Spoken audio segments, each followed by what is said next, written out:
भारत देश स्वतंत्र आहे की अमेरिकेच्या दबावाखाली तेल राजकारणामागे जागतिक खेळ आहे का? जगातील दोन देशांच्या महासत्ता संघर्षाचा थेट परिणाम आता भारताच्या अर्थव्यवस्थेवर दिसू लागला आहे. युनायटेड स्टेट्सने भारतासह अनेक देशांना कच्च्या तेलाच्या खरेदीबाबत कडक इशारा दिल्याची चर्चा सर्वत्र सुरू आहे. विशेषतः रशिया आणि इराणकडून तेल खरेदी करणाऱ्या देशावर आर्थिक निर्बंध लावण्याची अमेरिकेची भूमिका पुन्हा चर्चेत आली आहे. मग आता प्रश्न असा आहे की भारत हा स्वतंत्र निर्णय घेणारा देश आहे की अमेरिकेच्या दबावाखाली वागणारा देश आहे? युनायटेड स्टेट्स यांच्यातील वाढता संघर्ष पाहता अमेरिकेने भारताला तेल खरेदी करण्यासाठी 30 दिवसाची मुभा दिली आहे. एकीकडे मोदी भक्ताकडून मोदींचे कौतुक केले जात असले तरी खऱ्या अर्थाने पाहिलं तर अमेरिकेने रशियावर निर्बंध लागू करत भारताला काही तात्पुरत्या अटीवर 5 मार्च 2026 पर्यंत तेल खरेदी करण्याची मुभा दिली आहे. त्यामुळे खरंच प्रधानमंत्री मोदी यांनी मुदत मागितली की युनायटेड स्टेट्सकडून मुदतीत तेल उतरवून घेण्याचे आदेश निघाले, हाही आता चर्चेचा विषय बनला आहे. दुसरीकडे जर भारताची तेल आयात थांबवली तर देशाच्या अर्थव्यवस्थेवर नेमका काय परिणाम होईल? आता या सर्व प्रश्नांचा सखोल आढावा घेणार आमचा स्पेशल रिपोर्ट.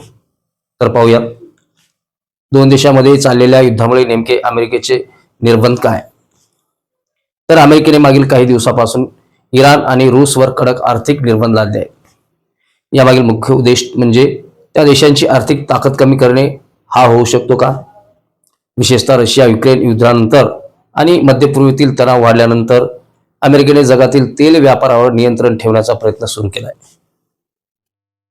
अमेरिकेच्या म्हणण्यानुसार जो देश रशिया किंवा इराणकडून मोठ्या प्रमाणात तेल खरेदी करेल त्याच्यावर आर्थिक कारवाई होऊ शकते. त्यामुळे अमेरिका देश भारतावर दबाव आणण्याचा प्रयत्न करत आहे का? भारत हा जगातील 3ऱ्या क्रमांकाचा सर्वात मोठा तेल आयात करणारा देश आहे.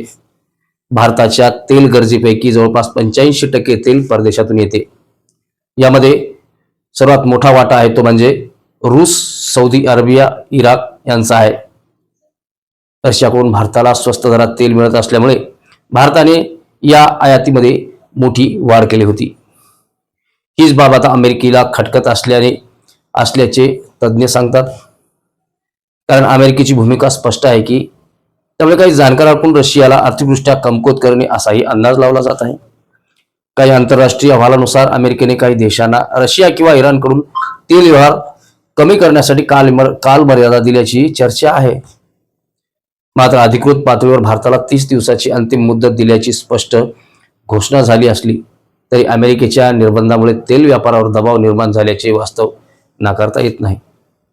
त्यामुळे इराणची अर्थव्यवस्था उद्ध्वस्त करण्याचा अमेरिकेचा डावही असू शकतो का? अमेरिका आणि इराण यांच्यातील संघर्ष हा आजचा नाही.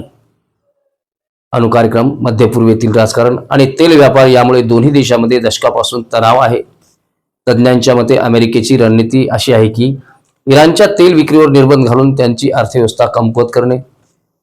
कारण तेल निर्यात ही इराणच्या अर्थव्यवस्थेची मुख्य कणा आहे. जर अचानक भारत देशाची रशिया किंवा इराणकडून होत असलेली तेल आयात कमी केली तर याचे परिणाम भारतातील अर्थव्यवस्थेवरही होऊ शकते.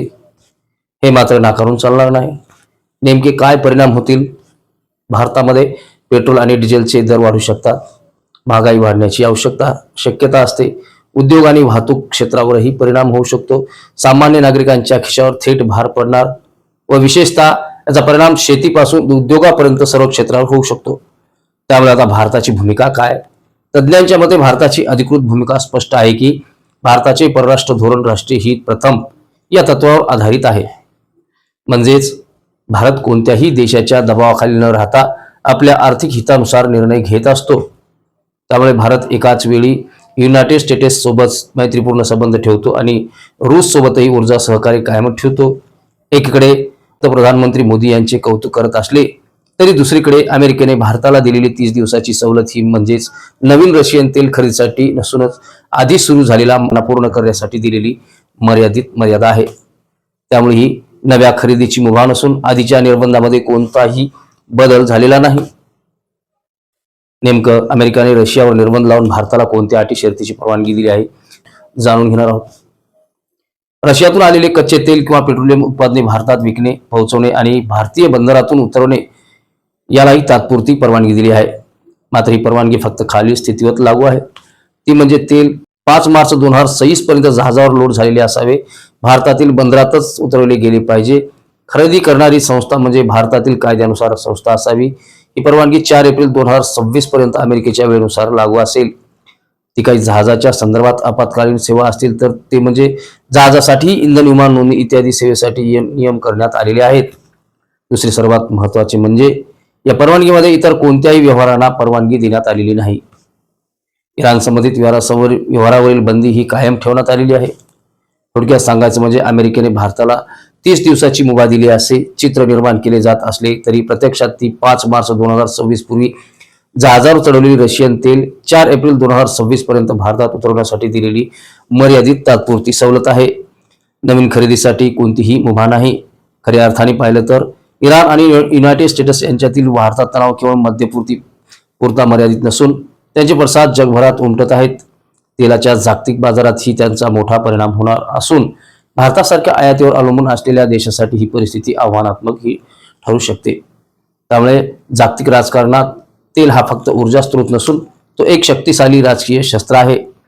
अमेरिका, रशिया आणि इराण यांच्यातील संघर्षाचा परिणाम जगातील अनेक देशावर होत आहे आणि भारतही त्याला अपवाद नाही. मात्र सर्वात मोठा प्रश्न अजूनही कायम आहे, तो म्हणजे जागतिक दबावाच्या या खेळात भारत आपले आर्थिक आणि राजनैतिक संतुलन कसे दाखवणार.